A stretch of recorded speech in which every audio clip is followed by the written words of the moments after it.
The best thing design has is that it's an art form that allows us to tell stories. And these stories are what pretty much allow us to connect with each other or allow us to see the other side. It is okay to be who you are. It's going to be tough, but the people who don't care are going to matter a lot. And the people that do care probably don't matter.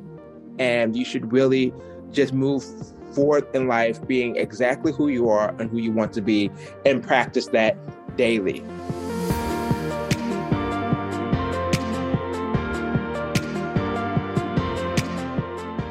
That's the voice of Tim Hykes, a UX designer at Worldwide Technology and a self-described visual scientist.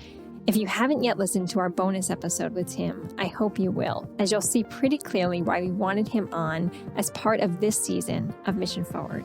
He is thoughtful and intentional and fun and driven by his greater purpose of design as a tool for justice. So hang on for this great and energetic conversation with Tim Hykes. You talk about yourself as a UX designer who is passionate in making technology simpler and delightful to use. And you are so much more than that, too. So tell folks a little bit about who you are. Thank you so much for inviting me out to speak to your audience. And I'm super elated to be here. Yeah, a little more about me and who I am. This is not a question that I'm asked every day. So I'm excited to share. For what people don't know, you might not be able to hear, but I'm Black. I was born in a poorer community than others. I was born in a community that suffered from redlining, and seeing the effects of redlining at my age and not knowing that that's what happened in that community. Growing up in that community and having a grandmother who wanted more and better for her grandchildren and forced us to move out from Pine Line in St. Louis City to more of the county where the education was a little bit better in that area. So I ended up going to the Hazelwood School District. So I went from the Pine Line School District to the Hazelwood School District. And there I was kind of introduced to art and my love for art. What I was doing in junior high and high school was I was selling pictures of Tweety birds. I would find different poses and different ways to draw a Tweety bird. And I was selling them for 25 cents. And I was using that to basically make money on the side to buy the little snacks and everything that I was doing. I didn't know I was an entrepreneur at the time. That concept wasn't taught to me, but if I knew now what I knew then, I would be running the world right now. And that led into me being introduced in high school to Adobe Photoshop for the first time, because I always used to wonder how they were making these magazine covers, images in magazines and different things. And that really led my passion for art. But that wasn't what I originally went to school for, because my grandmother led the household I was in. And so she pretty much dictated what everyone was going to school for. And all she understood was people are making money in certain industries. So we were going to school for to be a cop or to be a lawyer, be a doctor. These industries where she knew they had success and they were making money because she wanted the best for each and every one of us. So that's what I did. I went to Link University and I was studying to be a lawyer. I was really studying to take the test for the next level at Link University, where I ended up being Student Government Association president at the time because I have the gift of gab. I can't believe people trusted me enough. And that's something that we both have in common, which is crazy. And from there, I continued to do flyers. I continued to design stuff for different organizations on campus. And one of the bigger highlights of designing something was for a homecoming. I designed the flyers one year for homecoming at Link University of Missouri. It's an HBCU in the middle of Missouri. That was like the high point of the college career for me. I was SGA president. I was able to do this thing. It's being seen all around, the area on billboards, this thing that I designed. And I didn't know it was an industry. So that led me into, after leaving leaving Link University, I came back to St. Louis and just trying to figure out, okay, I have this one degree, but I'm trying to figure out what to do with something that I know I like. And that led me into St. Louis Community College, where surprisingly, a lot of the teachers there graduated from like Harvard and different higher level organizations, which was crazy, but they were teaching at St. Louis Community College. So that became an affordable way for me to learn about art and then move that career forward. So I learned the foundation for art at St. Louis Community College. That's all your theory on drawing, all your theory on color theory, the additive and subtractive color. And then I finished up at the University of Missouri, St. Louis, where they really helped me polish my eye training and really taught me more about the phrase that I use a lot as being a visual communication scientist, where we're studying and practicing the science of communicating with people visually. And while we were in that, I presented my senior year, which is the conference Design Plus Diversity. The theme was Design Plus Diversity. And that was my senior thesis, where I talked about how do we diversify the design industry. And I was scared because there was so much going on. I didn't know how I fit in. I didn't see a lot of people that looked like me in the industry. So I kind of figured that I'm designed out of it. I like to say that either you're designing it for me or you're designing me out of it. So I figured I designed out of it. And that's really brought me to my senior thesis. Moving forward quickly from there, I had a couple of agency jobs that didn't work, but also in college, the University of Missouri, St. Louis, I studied UX design. And I wanted to find a way to use that because I really like that better than just regular design or graphic design, because it's harder for someone to say, I feel like this background color isn't working, where I'm using more science, ergonomics, and human factors to help me really determine if something is working for the user. So if we're thinking about the way people communicate with machines, and what a lot of people don't know, that the way something is designed, we normally punch ourselves for it. We say, oh, I'm the one that did this thing incorrectly. But I've come to learn through the science that no, maybe we should reconsider how we design the thing. How many people have really designed applications to take every way that you can think of, including the date? Can I put in there next Monday and it knows what the date of next Monday is? Can I put 11 period 21 period 21 and it understands that that's November 21, 2021? Can I use dashes? Can I use hyphens? Can I use slashes? What are the many different ways I can communicate with the system that it will understand, versus me putting it in there and then after I put it in there, find out that it's wrong? So I'm a UX designer now at Worldwide Technology.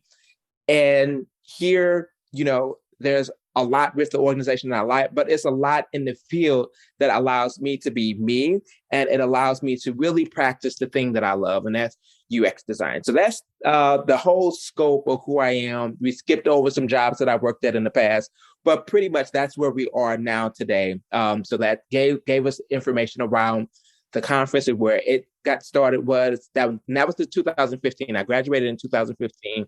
My thesis was in 2015, and that brought us all the way up to present day. Well done. I just got a whole narrative arc of your life there, and I think 2 minutes, and it was amazing. And I have so many questions to follow up on, but I want to go back to your grandmother for the first one, which is having you make that shift from law to design. Was that tough to receive at first? Was it well received? And how does your family think now about the work you do as a visual scientist? Well, the shift was made, and this is really deep. The shift was made when my grandmother died, and it took me a while to get over that. I was on spring break at Lincoln University when it happened, and my family didn't tell me. So I was just partying it up down in Florida. Give you input on like what was going on. MTV was on the beach, pink box that was getting ready to blow open for spring break and everything. So I enjoyed it down there. And then I came back and all my family was at the university. And I was just like, y'all came back to greet me from spring break? Did I party that hard? But yeah, that's what it was. And after she died, I didn't have anyone that's really pushing me to go that direction. But it was my senior year. You're already at the degree. Even if I got a D in my classes, I would still graduate. So from that point, it was like, what do I want to do? What's best for me? And my family was in on it because they saw the change. They saw how hard I worked. And there was one thing that a teacher told me when I was at Lincoln University. She said that your major classes, you should be acing. They should be the easiest thing because it's something you should love. And if you're not loving it, and if you're working really hard to make the grade, this might not be the thing you should be doing for the rest of your career because you're going to hate it. And I found that to be so true when I switched over and I started going graphic design versus, law.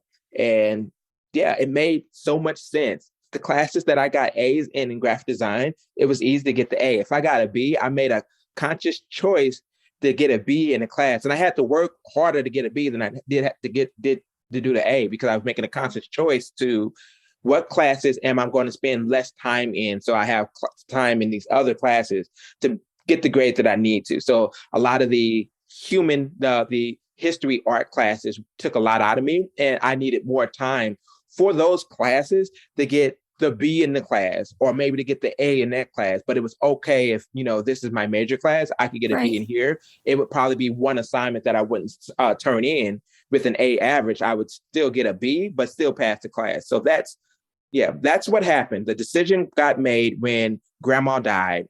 And I asked myself, what does Tim want to do? What's going to make Tim happy? Yeah. Yeah. And that's a really important question to ask yourself. And I think a lot of people don't ask themselves that until pretty far on in life. Right. And I feel really grateful to be doing the work that I feel like I'm made to do. But similar to you, I didn't follow a straight path to get there. And I remember so long, actually, still people today who hear about the work that we do say, I didn't even know that existed. I didn't know you could do communications and purely do it for good or do it for nonprofits. Is that really a thing? Is that a job? Right? So it feels like these things that we've stumbled into of how we're able to take our passions and our identity and put them together is a really special thing to have landed there. So thanks for sharing that. Welcome, welcome. Yeah, I didn't mind sharing. I think that was the first time that anyone has really heard that story. So you got the exclusive that no one else has ever got. Well, I feel honored. Thank you.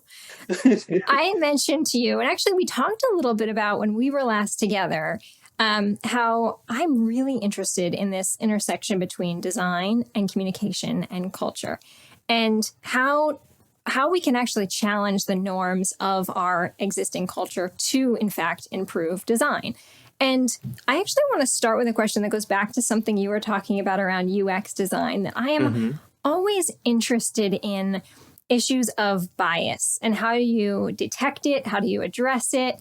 How do you reduce it? Because bias is in everything we do, right? It's inherent to the experience we've had, how we've grown up, what we've learned. We're going to bring bias to something in some way. And there is inherently human bias that then informs the machines that we design, right? And the systems we design. I'd love for you to talk a little bit about how does that show up in the work you do as a UX designer? How do you and your colleagues and maybe even broader, how does that field that you're in think about the need to account for bias in systems design?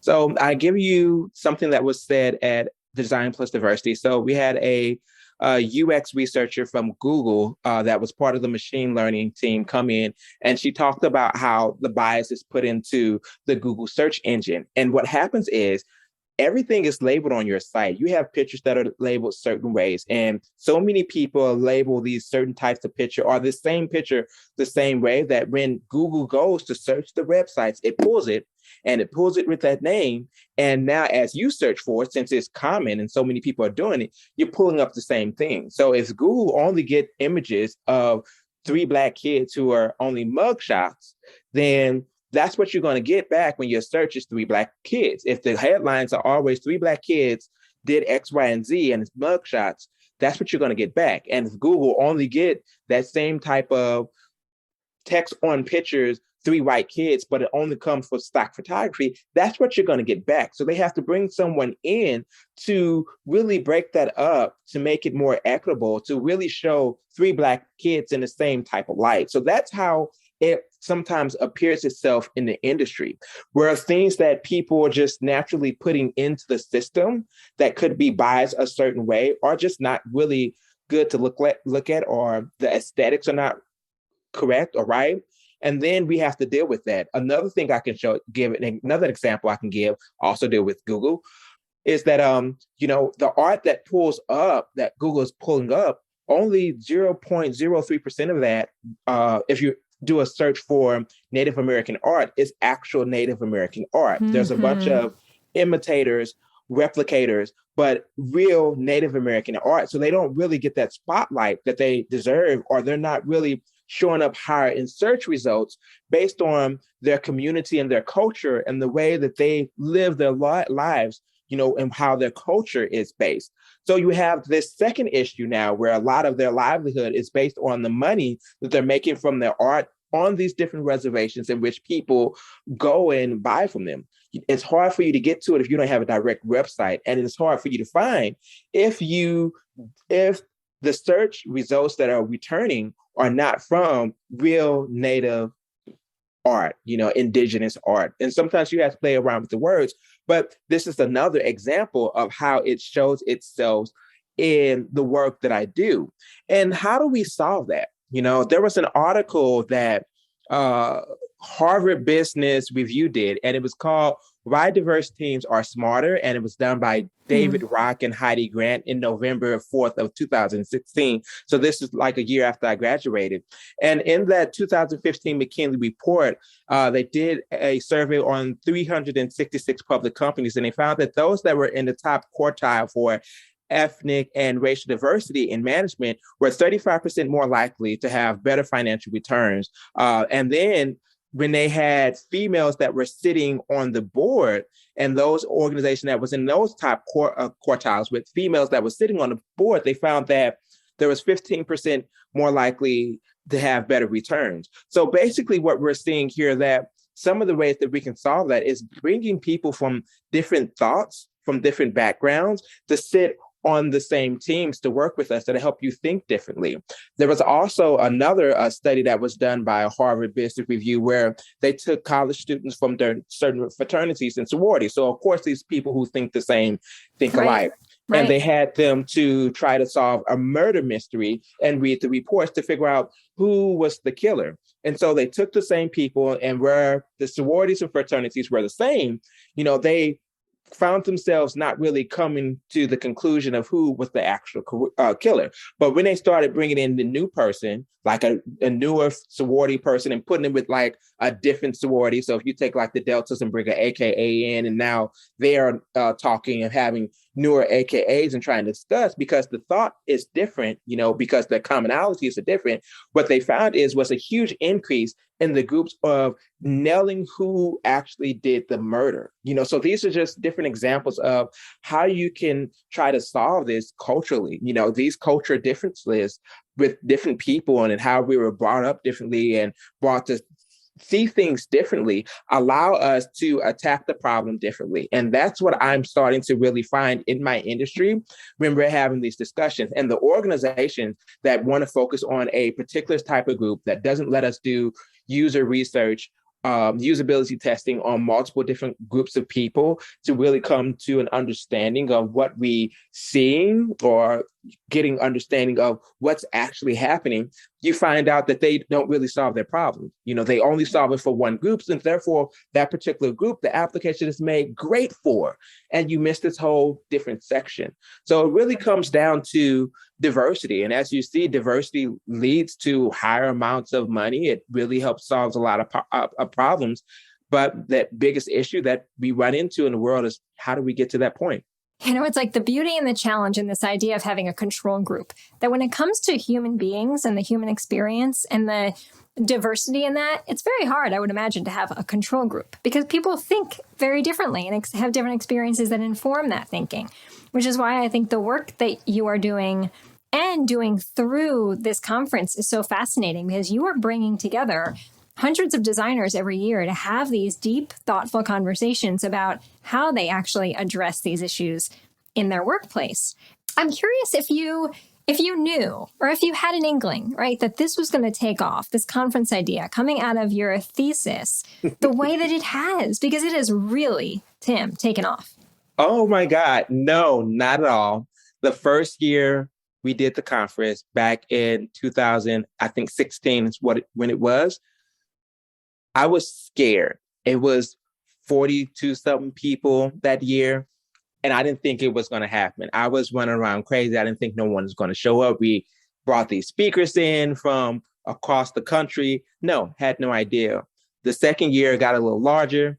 I was still panicking, at the end. We didn't have a mailing list still, and people still showed up. So I was just like, okay, people are still showing up. By the third year, we got in the rhythm of this. We did something a little bit different. We went and changed the venue up. We was in these really eclectic places, in St. Louis, and people were showing up. They were having these intense conversations. We were really setting an environment that allowed them to ask anything. My beginning speech, I really think sets the tone for the conference, where I tell people now the door is closed. Symbolically, this door is closed. This is a safe space. This is the area. This is the place where you ask all those questions, because the best thing that could ever happen to you is you could be corrected. And that's the best thing, because now you know what the right response is from experts in the industry, from people who are living these experiences. And it just takes off every year. I don't know why people continue to come back. I guess it must be my innate ability to make sure that we have a roster of people with different topics that we haven't heard from, because we always ask the question, who needs the floor? Who needs the opportunity to speak? Who haven't we heard from? Who needs this space? And looking back at the conferences that we've done all the way up to now, we're continuously evolving on who needs this opportunity, which while virtually it brought the opportunity for us to go worldwide, bringing people from India as speakers. Never, thought of that. We had people from Canada speaking. We had people in England that were speaking at this conference this year that we would have never had if we didn't have the pandemic. So the pandemic is kind of like a blessing and a curse at the same time. Right. We never would have saw this. So yeah, it's blowing up every year. And I had no idea or no clue that it would be what it is today. Have you ever read or heard the book, The Art of Gathering by Priya Parker? Mm-mm. So it's an awesome book. And what you don't realize is that you have created an event that has a very clear purpose. And this is a lot of what she talks about in the book, is that oftentimes people focus on building an event around the things, the venue, the meal, the people, and then they kind of just let the experience unfold however the experience is going to unfold, right? Versus knowing really early on, what is the purpose? Why, in fact, am I bringing these people together? What do I want the outcome to be? And am I creating and designing experiences that move toward that goal? And, it speaks to essentially the work that you do very much, which is design is in everything we do, right? So you're designing that event in a way that you may not even be realizing to then, move towards a really powerful outcome. You were focused on the event side, but one thing I focused a lot on is like the people building side and the people coming together. And one book that I focus on a lot, I think it's The Art of Making Friends, and I can't remember. And it basically talks about how do you make friends, and having something in common. That's how you make friends. You have that thing in common, and that thing threads into other things. And that's what I think everyone that comes to this conference, they have something in common. They see the diversity issues in the world, or they've experienced it in some way in their life, and they want to figure out, how do we solve it? So we now have that common thing. And then we all come to the conference. Now we have the conference as a common thing, the day as a common thing, the venue as a common thing, the city as a common thing. So now you added all these things that we can now talk about, because we're all from different places. So I can talk about me, where I'm from. You can talk about you and where you're from. And now we can continuously talk about the conference, the speakers that we heard, the different people that are here at the conference. And that continues to thread over and over and over between the people that come to the conference. And what really makes it unique is that it's a smaller conference. So now people have the opportunity to sit down and pick the brains with the speakers, which a lot of bigger conferences, that's really difficult to do unless you wanted to rate in like longer lines. Yeah, that's right.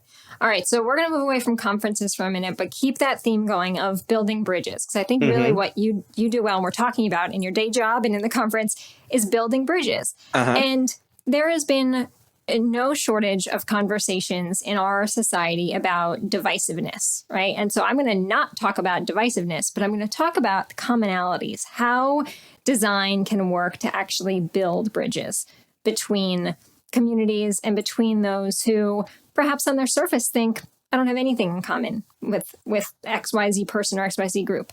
But design, in fact, can help build bridges. And I'm curious if you have any good examples of brands that do that well, or projects you've worked on of design that's intended to build bridges. The best thing design has is that it's an art form that allows us to tell stories. And these stories are what pretty much allow us to connect with each other or allow us to see the other side.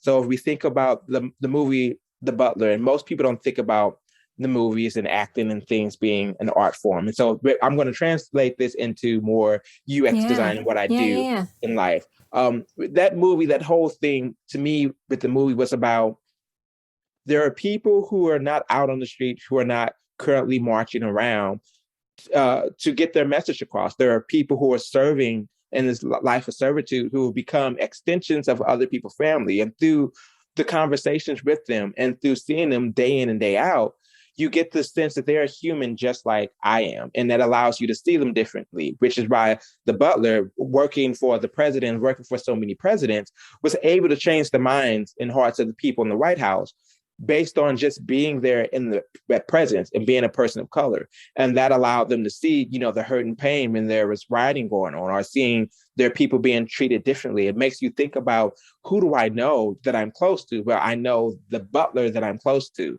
And so how this comes up in design and how we're able to take these same type of concepts and how this weaves in with the industry is, I'm now working on an app that changes lives. So one in particular app, so I can't really name the client. I can somewhat talk about the app and what it does, but it's map data that's going into this large app from all across the world. If this system that we are creating is not accurate, your GPS could literally send you down the wrong way. It can send you down the wrong track. And it becomes very important for the system to have this information correct. So I've worked on the system, making sure that it can accurately get the data that different countries are putting into it. We're working with the federal government, and the federal government is making sure that the appropriate structures in the United States that's around our security is not being blasted out on different maps and different things. And it's down to, the micro calculation. We're talking about 0.000001, in the calculation of how accurate it has to be to make sure that cars are going the right way, making sure that you're not getting a highway that's returned with 500 lanes when actually there is only going to be 1 through 8 lanes in the United States. When you think about it in the terms of this particular map and different areas, well, how does maps change lives in that same concept that you have a butler who's working for the White House changing lives? Well, how we do it is when you go into rural areas and someone is looking for waters or water wells and these things have been mapped, that's where these different instances come into play. When you're trying to fly things in, such as we just had the earthquakes that happened recently in Haiti, that's where things are being taken care of because it's predominantly Black. It's a predominantly Black area. Who are we talking to? Who are the people that we're communicating with? Well, we're communicating with people who look like me and like you, who are able to put this information into the app. And so now digitally, I'm, really working with the people from that area who are informing the app of what's there. It's hard for us to tell on a dirt road or a dirt path that this is a dirt road that the locals are using. But when we have the locals in that area using that information and putting it in the system, then we're getting more information about how people can travel through that different area and navigate around, so they're saving lives right now because someone put that information in the map to make it more accessible for people to get in and fly in. It's telling them, what buildings are in the area. It's telling them what roads. It's telling them, what's a no-fly zone, and right now they're probably having communication of what buildings are not there, what areas do you have to evade? What areas have gas lines there? Because all that information going to the map data. So it's kind of a hard comparison, but pretty much it's the people that we deal with on a day-to-day basis that helps us make these changes that changes people's hearts and minds. So in the system that I work in, it's yeah, in the field that I work in, it's me working with people. But in a literal case, it's people working with each other that's making these changes and allowing you to see that humanistic form that allows us to identify with one another. Yeah, skin is just a little bit, but when you remove the skin, we're pretty much all the same. So what's so cool about those two examples is on one side, you're talking about very high stakes design, right? That design has to be right in that solution, because if it's not spot on, I mean, someone's going to get into an accident, someone's going to go the wrong way. And so I don't often know know how often people think about every little piece of code, right? And how important it is to the big picture solution on one side. On the other side, I love that you talked about the butler, because that really speaks to me about design as an empathy builder, right? Mm-hmm. That it allows, so much design allows us to get inside experiences that we would have not seen firsthand. We might not have had an opportunity to see firsthand. It wasn't our own experience, but we can learn from being engrossed in a film that brings us there, that transports us there. And do you remember when they took the 3D monitors, those headsets, the virtual reality sets, and they put them on the heads of the leaders in the, I think it was in the UN or maybe here in the United States, to have them live through the experiences of the people that they govern to help bring that empathy. Like, it's used so much in that content to help people empathize with one another, to bring that humanistic element to show that we're pretty much all the same. What's really different is that, you came from a place of privilege. You came from a place that allowed you to have advances, allowed you that, have support there versus someone else who grew up in an area where that support wasn't there. It reminds me a lot of a story that I heard. Do you know the name Leland Melvin, the astronaut? Mm-hmm. So he tells a story actually in his book about when he went up to space. He was part of a crew with astronauts from all over the world. And he was in the space shuttle looking out, and he saw the U.S. and he actually was able to see where he was from. He said, "Oh my goodness, that's my home. That's where I can't believe I'm seeing this from a whole new perspective."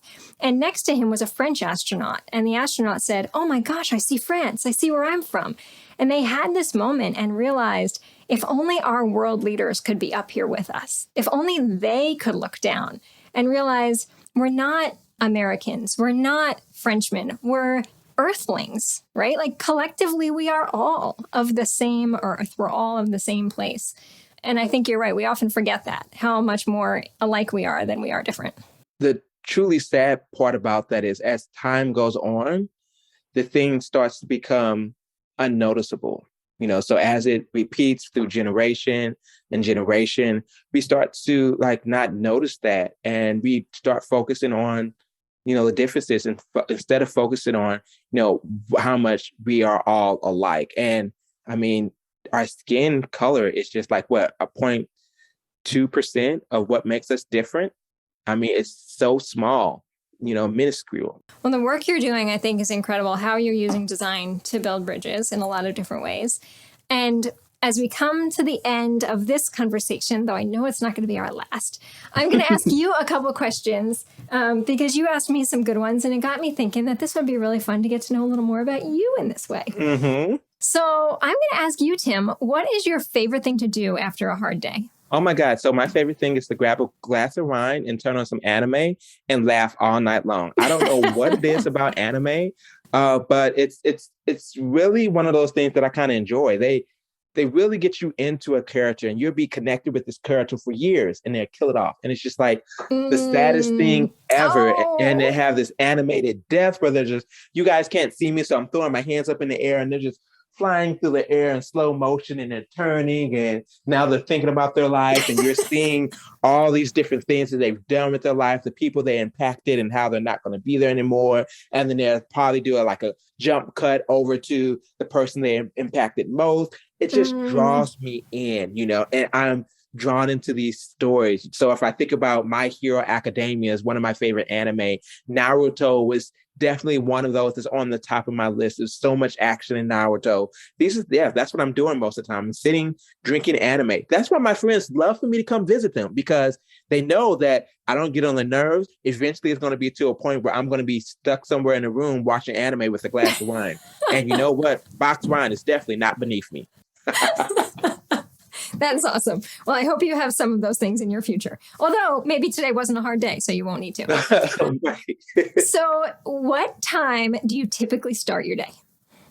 I am part of the 5 a.m. club. So I've read the 5 a.m. club by Robin Sharma. I've been actively practicing those techniques, waking up at 5 a.m., working out for 20 minutes, using the benefits from working out. So there's science in the benefits of working out to help me motivate, and I can journal, do some mindfulness. And then after that, I do a little bit of education, personal education. So whether it's learning a new language such as JavaScript or something like that, or right now I'm rereading The Design of Everyday Things, and really going through how I could use those practices that Don Norman is talking about in that book to help me in my career as a UX designer. That's where I'm at. I love getting up that early. There's nothing else to bother me. I try to stay away from electronics as much as possible, unless I'm listening to a podcast like the one that we're on now, or I'm watching videos to help further my education and knowledge more.